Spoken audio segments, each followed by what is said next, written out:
Welcome to the Ryan Files, where the line between conspiracy and reality blurs, and the truth is more often disturbing than fiction.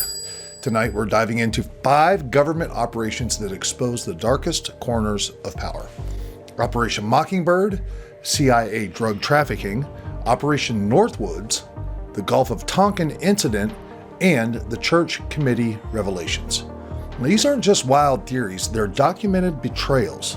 Proof that what's dismissed as conspiracy today can be revealed as horrifyingly true tomorrow. As we unravel these shocking stories, one question looms large. Can we trust a government that hides the truth until it's too late?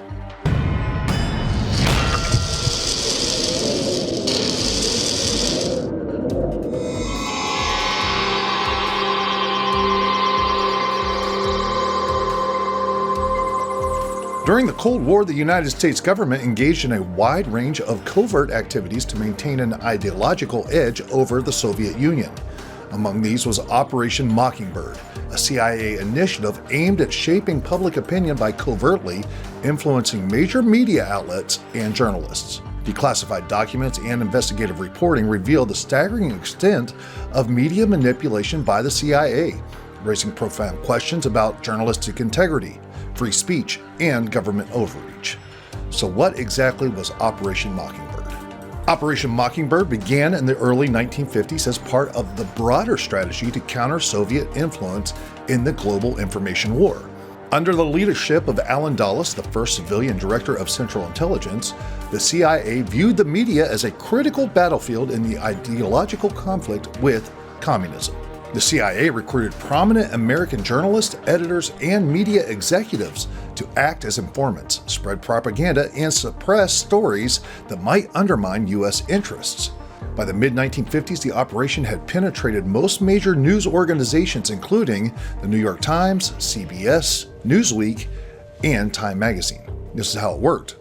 Operation Mockingbird operated on multiple fronts, employing both carrots and sticks to achieve its objectives. Number 1, payment to journalists. The CIA directly paid reporters and columnists to write stories that aligned with U.S. foreign policy objectives. These stories often presented pro-American narratives or discredited perceived adversaries. Number 2, control of editorial policy. Media executives and editors, often sympathetic to the government's goals, were co-opted to ensure favorable coverage and silence dissenting voices. Number 3, placement of agents. The CIA embedded operatives within news organizations, ensuring that critical stories could be suppressed or framed to benefit U.S. policies. And number 4, international propaganda. The CIA used foreign correspondents to plant fabricated stories in international media, which would then be picked up by American outlets and presented as credible reporting. An example of the operation's influence came to light when Carl Bernstein, one of the journalists who broke the Watergate scandal, published an expose in Rolling Stone in 1977. Bernstein estimated that over 400 American journalists had secretly worked with the CIA. And here's just some of the priorities the CIA had when it came to domestic audiences and international audiences during Mockingbird. They wanted to suppress dissent. Journalists were encouraged to downplay stories about civil rights abuses or domestic opposition to the Vietnam War. They wanted to shape foreign policy narratives. Stories were tailored to justify U.S. interventions, including the coup in Guatemala in 1954 and the Bay of Pigs invasion in 1961. And of course, they always want to discredit their critics. Prominent dissenters of U.S. policy were labeled as communist sympathizers or foreign agents, undermining their credibility. A declassified CIA memo revealed the agency's direct involvement in persuading media outlets to frame the coup against Iranian Prime Minister Mohammad Mossadegh in 1953 as a popular uprising rather than a CIA-backed operation. By the 1970s, a series of scandals eroded public trust in the CIA and other government institutions. Following revelations of domestic surveillance, assassination plots, and covert operations, Congress launched the Church Committee hearings in 1975, which encompasses a lot, and we're going to discuss this a bit later in this episode. And that being said, during these hearings, the scope of the CIA's media manipulation became evident. The committee confirmed that the CIA had recruited journalists to write favorable stories and suppress unfavorable ones, and that some media outlets knowingly collaborated with the agency while others were just unwitting participants. The committee's findings led to public outcry, forcing the CIA to officially end its relationship with journalists. However, critics argue that the agency simply shifted its tactics, continuing to influence the media through more covert means. So fast forward to today. While the CIA insists that Operation Mockingbird ended in the 1970s, some aspects remain shrouded in secrecy. This lack of transparency has fueled speculation that media manipulation persists in subtler forms. In our modern era, critics point to the use of anonymous sources and the close relationship between journalists and intelligence officials as evidence of ongoing manipulation. And why is the U.S. government still funding its international media outlets, such as Radio Free Europe and Voice of America? And that's your money, folks, by the way. Our government funding international media outlets and paying to control the American media, all in an effort to deceive you.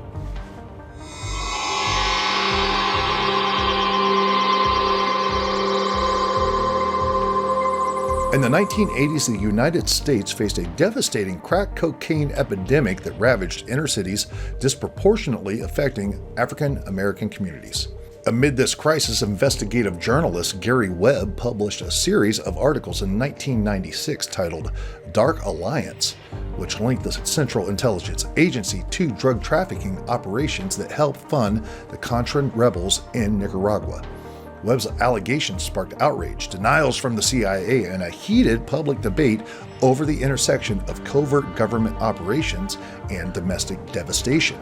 Gary Webb's groundbreaking report for the San Jose Mercury News traced the origins of the crack epidemic to cocaine smuggling operations run by Nicaraguan drug traffickers who supported the Contras, the rebel group fighting the Sandinista government in Nicaragua. According to Webb, the CIA and its zeal to counter communist influence in Central America allowed these traffickers to smuggle vast quantities of cocaine into the U.S. to raise funds for the Contra war effort. Webb's investigation alleged several key points. First, Nicaraguan traffickers brought cocaine into California, primarily Los Angeles, where it was converted into crack and distributed all across the U.S. Next, key figures in these trafficking networks, such as Oscar Blandon and Noran Meneses, had ties to the Contra leadership and were allegedly protected from prosecution due to their CIA connections. Finally, the massive influx of cheap crack cocaine disproportionately targeted poor urban neighborhoods, intensifying addiction, crime, and socioeconomic decay. Of course, the Dark Alliance series drew immediate backlash.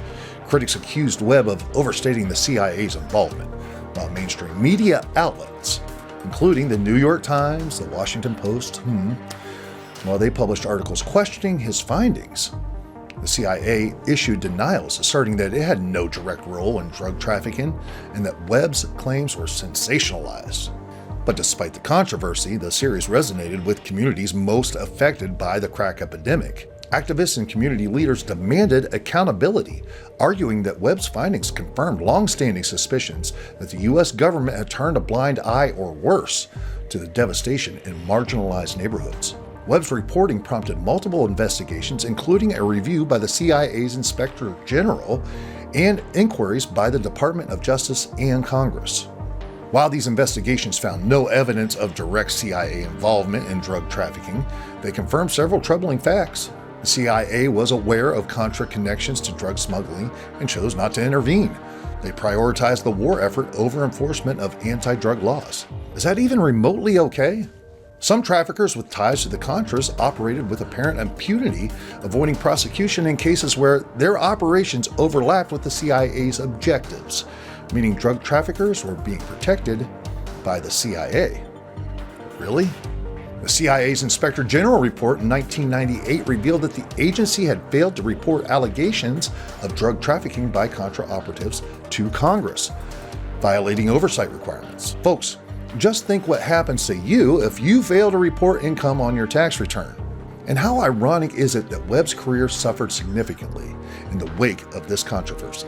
His reporting was discredited by many in the mainstream media, and he resigned from the San Jose Mercury News in 1997. Tragically, Webb died in 2004 in what was ruled a suicide.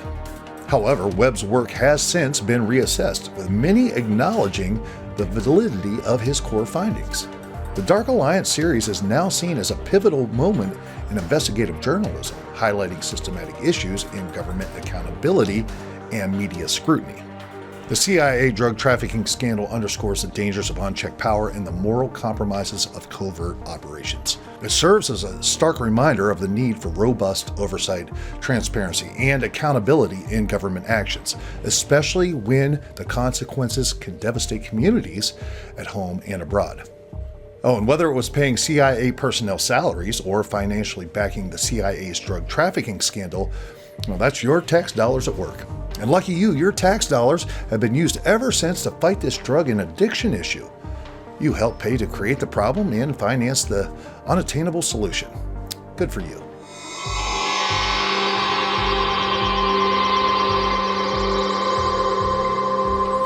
In the early 1960s, as tension with communist Cuba reached a fever pitch, the U.S. military conceived a startling plan known as Operation Northwoods.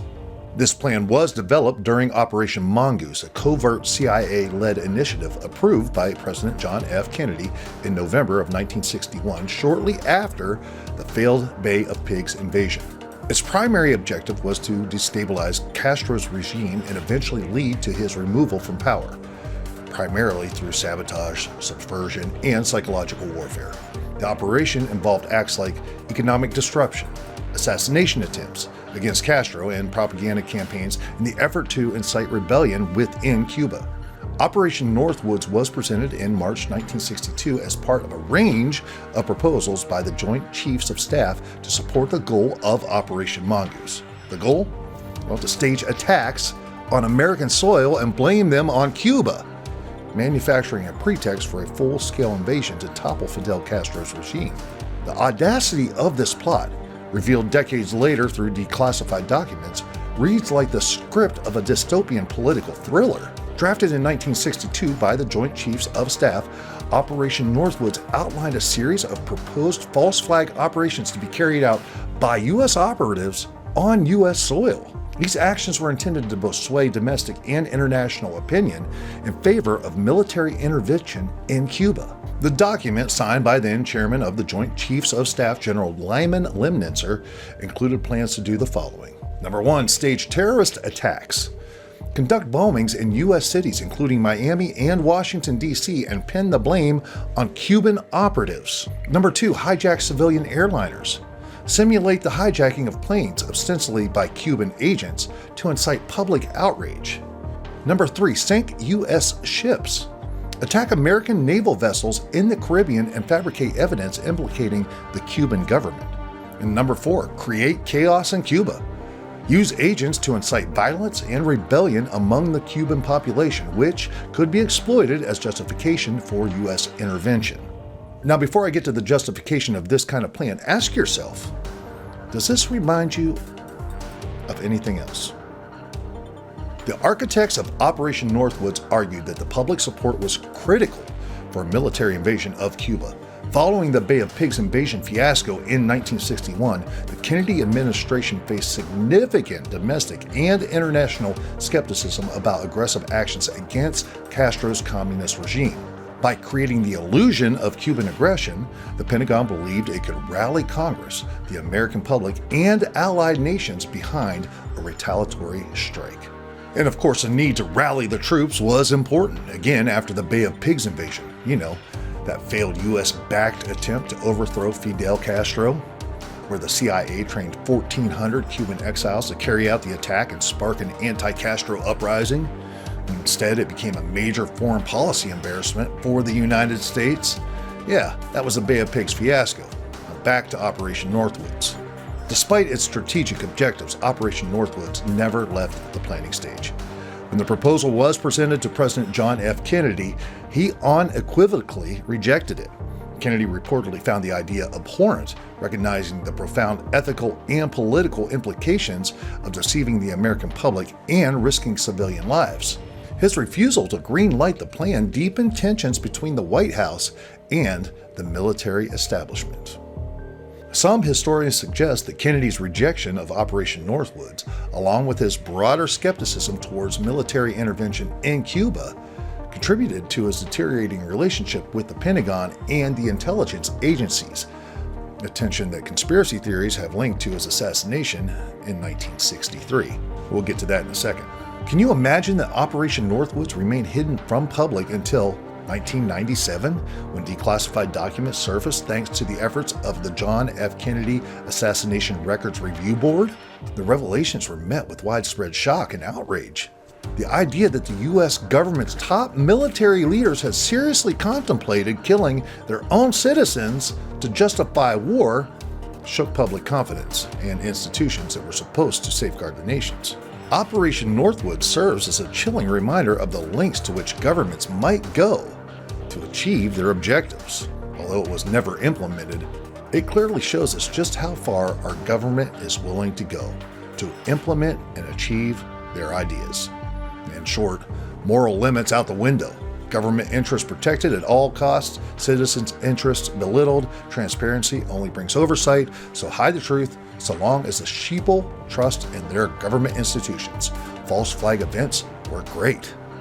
Today, Operation Northwoods remains a stark reminder to remain vigilant against the unchecked authority of those in power, especially in the name of national security. And please allow me to submit a few simple facts. When John F. Kennedy was assassinated after rejecting Operation Northwoods, do you know who the CIA director was? No, it was not George H.W. Bush, as many of you conspiracy theorists might have suspected. George H.W. Bush was the CIA director under President Gerald Ford on November 4, 1975. He officially took office on January 30, 1976, serving until January 20, 1977, when Jimmy Carter assumed the presidency and appointed a new CIA director. But Bush's appointment came during a turbulent time for the CIA. The agency faced significant public scrutiny following revelations of abuses and scandals uncovered by the Church Committee, which I mentioned before, and other investigations. Remember that name, the Church Committee. It's going to come up again. Now, ironically, or perhaps not, after graduating from Yale, George H.W. Bush co-founded an oil company called Zapata Petroleum Corporation in Texas. Later, he became president of Zapata Offshore, specializing in offshore drilling. You know, Zapata. Rolls right off the tongue. Common name. You know, just like in the 1952 film written by John Steinbeck, Viva Zapata. So what would you say if I told you the name Operation Zapata was the CIA's code name for the Bay of Pigs operation? What would you say if I told you George H.W. Bush had no prior intelligence experience and was still chosen to lead the CIA? And what would you say if it was documented fact that George H.W. Bush was in Dallas on the day John F. Kennedy was assassinated? And what would you say if I told you that his son, George W. Bush, served as president on September 11, 2001, a day that seems to share some of the ideas and ideals behind Operation Northwoods? But of course, Operation Northwoods never happened. But it did go all the way to the president before being turned down. And had it been approved, guess who would have bankrolled everything? That's right, you, the American taxpayer.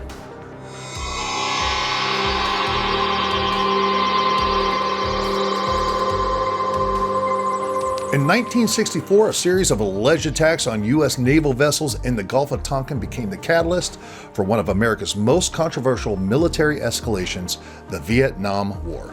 Cited as evidence of North Vietnamese aggression, these incidents were used to justify the Gulf of Tonkin resolution, granting President Lyndon B. Johnson authority to dramatically expand U.S. military involvement in Southeast Asia. However, declassified documents and first-hand accounts later revealed a troubling truth. The justification for war was based on a combination of misrepresentation, manipulation, and outright falsehoods. Now, keep in mind, this all happened just after President John F. Kennedy was assassinated on November 22, 1963. Kennedy initially sent military advisors to Vietnam to support the South Vietnamese government in their fight against communist insurgents, the Viet Cong, and North Vietnamese forces. By the time of his assassination in November of 1963, approximately 16,000 U.S. military advisors were in Vietnam. But Kennedy had resisted calls from his military and political advisors to send large numbers of combat troops. In October of 1963, 1 month before his assassination, Kennedy approved National Security Action Memorandum 263, which included a plan to withdraw 1,000 U.S. military personnel from Vietnam by the end of 1963, with the possibility of a complete withdrawal by 1965. Many historians argue that Kennedy intended to disengage from Vietnam completely after his re-election in 1964, avoiding a political risk of appearing soft on communism during his first term. After Kennedy's assassination, President Johnson reverses his course, significantly escalating U.S. involvement in Vietnam. The Gulf of Tonkin Incident in August of 1964 provided Johnson with the pretext to secure the Gulf of Tonkin resolution, granting him broad powers to conduct military operations in Vietnam, and by 1968, over 500,000 troops were deployed in Vietnam, marking a stark contrast to Kennedy's more cautious approach. Now that you have the suspicious background details in place, let's look at what actually happened during the Gulf of Tonkin incident. The incident unfolded over 2 days, August 2nd and 4th, 1964. On August 2nd, the USS Maddox, a U.S. Navy destroyer conducting intelligence patrols in the Gulf of Tonkin, reported being attacked by 3 North Vietnamese torpedo boats. The Maddox returned fire, damaging the boats with support from U.S. aircraft. While this first encounter was real, it occurred in contested waters during a covert U.S. operation called Operation Plan 34A, which involved South Vietnamese raids on North Vietnamese coastal targets. This context was concealed from the American public at the time. Now, 2 days later, on August 4th, reports emerged of a second attack on the Maddox and another destroyer, the USS Turner Joy. Unlike the first encounter, though, evidence of this second attack was tenuous at best. Conflicting radar signals, miscommunications, and jittery sailors likely led to false interpretations of what actually occurred. Despite the ambiguity, President Johnson addresses the nation, asserting that U.S. forces were attacked without provocation. His administration presented the incidents as clear evidence of North Vietnamese aggression. This narrative was pivotal in securing congressional approval for the Gulf of Tonkin resolution, passed almost unanimously, which gave Johnson nearly unchecked power to wage war in Vietnam. Decades later, classified documents from the National Security Agency, NSA, and interviews with military personnel confirmed that the second attack never happened. Intercepted communications and radar data from August 4th showed no evidence of North Vietnamese ships in the area. Former Secretary of Defense Robert McNamara later admitted that the resolution was based on distorted intelligence. This was a war built on a lie. The Gulf of Tonkin incident became the foundation for the full-scale U.S. commitment to the Vietnam War. Over 500,000, 500,000 American troops would eventually be deployed, and the conflict resulted in the deaths of more than 58,000 U.S. soldiers and millions of Vietnamese civilians. The incident also fueled massive anti-war protests at home as the public became increasingly disillusioned with the government's narrative. In 2005, the NSA declassified an internal study that concluded unequivocally that there was no second attack on August 4th. The report highlighted how ambiguous data was misinterpreted or deliberately manipulated to support a predetermined policy of military escalation. We were never attacked on August 4th. James Stockdale, U.S. Navy pilot and later Vice Admiral who flew reconnaissance missions over the Gulf of Tonkin that night. Stockdale's account, along with others from the military, revealed deep skepticism about the official narrative. Stockdale reported seeing no enemy vessels during the proposed second attack. Former President Johnson himself later expressed doubt about the events. In a private conversation with McNamara, he remarked, "For all I know, our Navy was shooting at whales out there." The Gulf of Tonkin incident serves as a sobering example of how misinformation and government manipulation can lead to catastrophic consequences. It raises critical questions about the responsibility of leaders to provide truthful and transparent information, especially when the stakes involve war. Now, the incident also contributed to the War Powers Act of 1973, an attempt by Congress to curtail the president's ability to unilaterally commit U.S. forces to conflicts without congressional approval.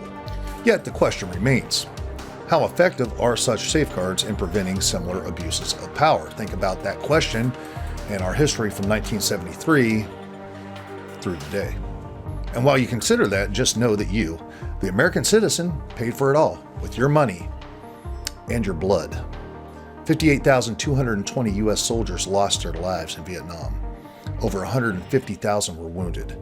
168 billion, or approximately $1 to $1.5 trillion, was the cost of the war, and an additional 46 billion was allocated for veterans' benefits during and after the war, including healthcare, pensions, and disability compensation. These costs have continued to accumulate for decades, as many Vietnam veterans require lifelong care.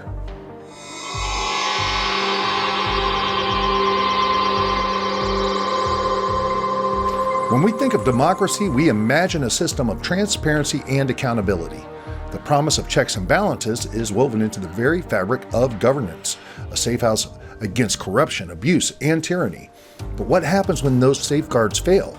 What happens when entire institutions operate outside the law, unchecked and unbalanced? To answer that question, let's revisit a pivotal moment in American history, the Church Committee hearings of 1975. Officially known as the United States Senate Select Committee to Study Governmental Operations with Respect to Intelligence Activities, this investigation lifted the curtain on decades of shocking government misconduct and revealed a shadow government operating with near total impunity and laid bare the fragility of systems meant to protect democracy. Senator Frank Church, who chaired the committee, described their findings as follows. The intelligence agencies had been allowed to run riot, unchecked by the very government that created them. If this government ever became a tyranny, the technology of surveillance and the secrecy of these agencies would allow it to fully enslave us. So what exactly did the Church Committee uncover? First off, CIA assassination plots. The CIA had engaged in numerous assassination attempts against foreign leaders, including Fidel Castro of Cuba, Patience Lumumba of Congo, and Rafael Trujillo of the Dominican Republic. These operations weren't just illegal, they were often conducted without the knowledge or approval of Congress or the American people. In one case, the CIA even collaborated with organized crime syndicates to try and kill Castro. Number 2, MK-Ultra mind control experiments. The Church Committee delved into the CIA's MK-Ultra program, a chilling initiative that involved non-consensual experimentation on American citizens. Subjects were dosed with LSD and other substances, sometimes leading to physical trauma or even death. The goal, well, to develop methods of mind control that could be used against enemies, or perhaps even allies. As one victim who suffered irreparable harm from these experiments put it, I was a guinea pig for an experiment I never agreed to do, and my government destroyed my life. Number 3, COINTELPRO, domestic surveillance and sabotage. The FBI's COINTELPRO, or counterintelligence program, targeted civil rights leaders, political activists, and anyone deemed a threat to the status quo. Martin Luther King Jr. was a prominent victim, with the FBI going so far as to send him anonymous letters encouraging him to commit suicide. Activist groups like the Black Panthers, anti-Vietnam War protesters, and women's liberation movements were infiltrated, monitored, and dismantled through illegal means. Church himself called these actions an assault on democracy itself. Number 4, illegal NSA surveillance. Well. The National Security Agency, or NSA, which many Americans didn't even know existed at the time, had been secretly intercepting the communications of thousands of citizens under a program known as Shamrock. Sound familiar? This mass surveillance initiative operated without warrants or oversight, setting a dangerous precedent for future abuses. In an eerie foreshadowing of Edward Snowden's revelations decades later, the committee warned, unchecked surveillance is a direct threat to liberty. The tools used to fight foreign enemies can just as easily be turned on domestic critics. Similarly, Senator Frank Church's warning resonates today. The capability at any time can be turned around on the American people, and no American would have any privacy left. It's a broken system of oversight. The Church Committee didn't just expose these abuses, it highlighted the systematic failure that allowed them to occur. Intelligence agencies operated with little or no accountability. Congress had abdicated its oversight responsibilities, deferring instead to vague assurances of national security. The executive branch wielded these agencies as tools of power, and the judiciary, often kept in the dark, failed to intervene. The committee concluded that the checks and balances designed to hold these agencies accountable were ineffective, if not entirely absent. Power concentrated in secrecy breeds corruption, and the public is left defenseless. The Church Committee's findings led to the creation of permanent congressional oversight committees for intelligence, the Senate Select Committee on Intelligence and the House Permanent Select Committee on Intelligence. It also inspired the passage of the Foreign Intelligence Surveillance Act, or FISA, in 1978, which established the FISA courts to oversee requests for surveillance warrants. But as the Snowden leaks revealed in 2013, these safeguards were far from foolproof. The NSA's PRISM program and other mass surveillance efforts exposed a recurring theme. Secrecy and power remain deeply intertwined. Snowden demonstrated that the FISA courts had become a rubber stamp for mass surveillance rather than an effective check on power. We talk about this all the time on the Ryan Files. In 2013, former NSA contractor Edward Snowden leaked a massive trove of classified documents that exposed the extent of U.S. government surveillance programs. These revelations showed that the NSA was conducting widespread warrantless surveillance on both American citizens and foreign nationals. It's the same thing, folks. Shamrock was intercepting telegrams. PRISM, in Snowden's times, was intercepting metadata, emails, texts, and phone calls. Which brings us to our modern era. In a July 12, 2023 House Judiciary Committee hearing, Chairman Jim Jordan confronted FBI Director Christopher Wray regarding the agency's misuse of the FISA courts, particularly under Section 702. Jordan highlighted that the FBI had improperly searched the Section 702 databases 204,000 times. 204,000 times! That is a blatant abuse of power, folks, and it's happening even to this day. And in both eras, the intelligence community justify these illegal surveillance programs under the guise of national security. All the time, national security. As Edward Snowden remarked, these programs were never about terrorism. They're about economic spying, social control, and diplomatic manipulation. Snowden himself echoed Church's warnings. When surveillance is unchecked, freedom is eroded. What the government does in secret today, it may use against you tomorrow. It's estimated that the Department of Defense, or DoD, employs 772,300 personnel as of 2022. The Federal Bureau of Investigations, or FBI, comprises over 10,000 special agents and more than 20,000 professional staff members, totaling around 30,000 employees. The NSA, or National Security Agency, employs approximately 32,000 individuals. The Defense Intelligence Agency, or DIA, has more than 16,500 military and civilian employees worldwide. And of course, the Central Intelligence Agency, CIA's workforce size is classified, but estimates suggest it employs around 20,000 personnel, and this number does not include contractors. Combining these figures provides an estimated total workforce of over 1 million individuals involved in U.S. national security operations, encompassing both government employees and contractors. And when you think of the infrastructure these employees use, the cost must be astronomical. And guess what? Once again, you're paying for it all. That's right.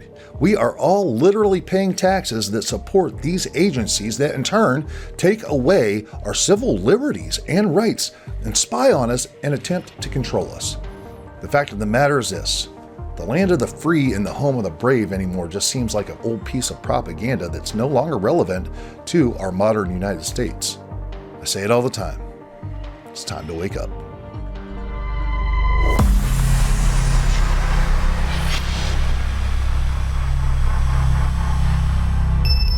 Thanks for tuning in this week to the Ryan Files. It's pretty tough talking about these government conspiracies that have proven to be true.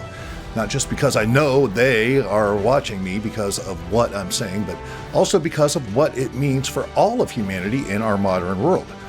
But it's not just our government, folks, it's also big business. And after the holiday, I will present you with the top 5 big business conspiracies that are proven to be true. If you enjoyed this episode of the Ryan Files, please subscribe to this channel and give this episode a thumbs up. And if you really want to support everything here at the Ryan Files, become an agent of the Ryan Files. Just stop by theryanfiles.com and click on Become an Agent. From there, you will be forwarded to my Patreon page. For just pennies a day, you can help ensure that the Ryan Files continues to explore the mysteries that matter. Think of it as trading some spare change for insight. Become an agent and join the pursuit of truth. Thank you so much, folks. Stay curious out there, my friends. Be awesome, be kind, and be generous. And I will see you right here next week on The Ryan Files. Are you not curious? Preparing to transfer the Ryan Files. Now. I present to you, with great intrigue and wonder, the Ryan Files. As the public became increasingly